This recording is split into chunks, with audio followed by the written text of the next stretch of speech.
Ils en ont rêvé, ils l'ont fait. Cette année, 320 courageux ont participé à la course mythique créée en 1975 au pied de la statue de Vercingétorix. Ils s'apprêtent à rallier le sommet du Puy-de-Dôme à la seule force de leurs mollets, non sans une certaine appréhension. Un petit peu de stress avant le départ, mais ça va. On va essayer de faire ça tranquille. Et voilà, passer un bon moment. Un peu d'appréhension avant d'attaquer la montée, le chemin des muletiers qui normalement est assez difficile. Je me suis un petit peu échauffé et je trouve qu'avec le temps qu'il fait, c'est pas mal du tout. Là. On a vraiment de la chance. Départ, place de Jaude, le début d'un long parcours du combattant. 15 km à parcourir, plus de 1000 mètres de dénivelé. Les organismes sont mis à rude épreuve. Athlètes confirmés ou simples amateurs, ils n'ont qu'une obsession de ne pas se mettre dans le rouge. Il faut savoir gérer son effort et ne pas oublier de recharger les batteries avant de se lancer à l'assaut du redoutable sommet.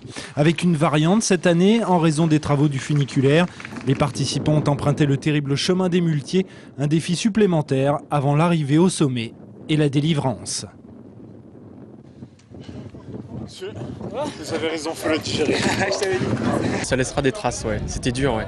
Pour les jambes. Ça va, oui, pour le moment, ça va. Oui. Oui, c'est peut-être demain où ça fera un peu plus mal, mais pour le moment, ça va. Dur. Le plus dur, c'est que d'essayer de pas marcher, mais c'est presque impossible.